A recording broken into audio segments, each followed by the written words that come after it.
রব খুশি হলে দুনিয়ার মানুষ গালি দিল কি আসে যায়।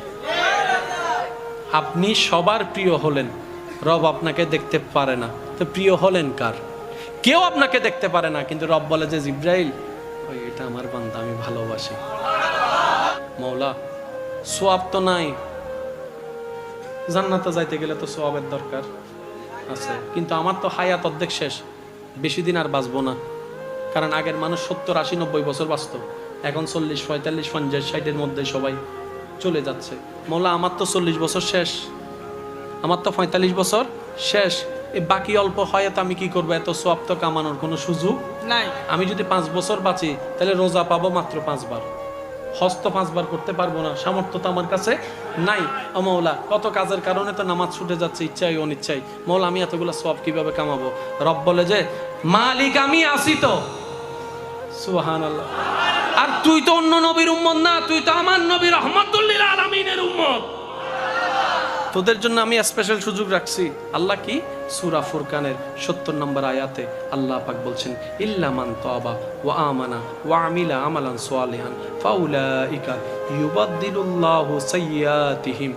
বান্দা, যদি তুমি তওবা করে নিজের অতীতকালের সমস্ত ভুল বুঝতে পেরে স্বীকার করে আমার কাছে সারেন্ডার করে মাপ চাওয়ার পরে যতটুক পারো ভালো কাজ করার যদি চেষ্টা করো, সুবহানাল্লাহ বলেন না, ভুল বুঝার পরে তওবা করার পরে ঈমান আনা শক্ত করে যতটুক পারো ভালো কাজ করার যদি চেষ্টা করো, ইউবাদদিলুল্লাহ, আমি আল্লাহ তোমার যত গুনাহ মাফ করেছিলাম 85 সাল থেকে 23 সাল পর্যন্ত, যত হাজার কোটি গুনাহ মাফ করে দিয়েছিলাম, গুনাহ মুছে দিয়েছিলাম, প্রত্যেকটা গুনাহকে আমি আল্লাহ বাম কান থেকে ডান কাছে ট্রান্সফার করে গুনাহকে সওয়াব বানাই দিব। সুবহানাল্লাহ।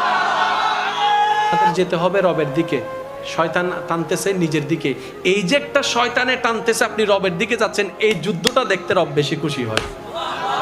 আর একটু জোরে বলা যাবে সুবহানাল্লাহ। আপনি জানেন, আপনার যখন আজানের সময় হয়, আপনি প্রায় সময় খেয়াল করলে দেখবেন এমনি ঘুম আসে না, 1টা, 1:30, 2টা বাজে ঘুম আসে না, যখনই আজানের টাইম হয়, যখন আজানের সময় হয়,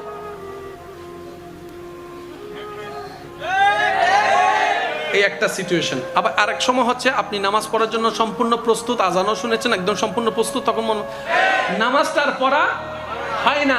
এটার মামলা কি শুনেন, শয়তান আপনাকে ডাকছে নিজের দিকে, আপনাকে যেতে হবে রবের দিকে। এই যে মাঝখানের যে যুদ্ধ, এটাকে বলা হয় জিহাদে আকবর। সুবহানাল্লাহ বলেন না। এই যে আপনি রবের দিকে যাওয়ার জন্য আপনি যাচ্ছেন, চেষ্টা করছেন, এটা হচ্ছে বড় জিহাদ, উত্তম জিহাদ। কারণ আপনি শয়তানকে পিঠ দেখায় রবের দিকে যাচ্ছেন, ওইটাই আল্লাহ পাক বেশি পছন্দ করে, ওইটাই দেখতে চাই। সুবহানাল্লাহ। এটার বাস্তব প্রমাণ রমজানুল করিম। এবার বলেন, রমজানের মধ্যে সারাদিন আমরা পানি, জোরে বলেন না, ভাত খাই না। আচ্ছা, এটা তো না হয় কোনো রকম একটু বাদ দিলেন, যাদের একটু নেশা করার, মানে নেশা বলতে আপনার সিগারেট, বিশেষ করে এই সিগারেট খাইতে না পারলে তো মাথা ঠিক থাকে না। কষ্ট নিয়ে না, আমার কথা বোঝার জন্য বলছি। যে সিগারেট ছাড়া থাকতে পারে না, ইফতারের সময় আজানটা দিতে দেরি, খেজুর একটা মুখে দিয়ে আমার বদ্দা দিয়েছে দূর। যে মানুষটা সিগারেট ছাড়া থাকতে পারে না, সে কিন্তু সকাল 10টা কেউ সিগারেট দিলেও খাচ্ছে না। জোরে বলেন না রে ভাই। 2টা বাজে যখন বুক তৃষ্ণায় ফেটে যাচ্ছে, ফানে দিলেও খাচ্ছে না। ঘরের ভিতর কেউ নাই, বন্ধু বলে যে তুই খাইয়ে ফেল, আমি কাউকে বলবো না। আপনি বলছেন না না, আমার রব দেখবে, রোজা ভেঙে যাবে, আমি খাবো না।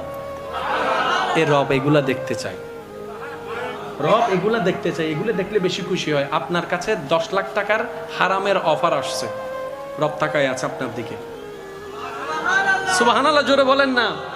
আপনার কাছে হারামের, সুদের, ঘুষের, অন্যায়ের 10 লাখ টাকার অফার আসছে। এবার রব আপনার দিকে তাকায় আছে, ফেরেশতারা আপনার দিকে তাকায় আছে, শয়তান আপনার দিকে তাকায় আছে। শয়তান চেষ্টা করতেছে তুই নে, তুই নিলে রব নারাজ হবে, আর আমি চাচ্ছি আল্লাহ তোর উপর নারাজ হোক। এবার আপনি সেই জায়গায় যুদ্ধে লাগাইলেন, মন বলছে নে, মন বলছে নে, মন বলছে নে, আপনি বললেন আমি নিব না, হাত বাঁধি ফেলাইছি। সুবহানাল্লাহ বলেন না। এই যে আপনার 1 second, 2 second, 1 minute, 2 minute, 5 minute যাচ্ছে,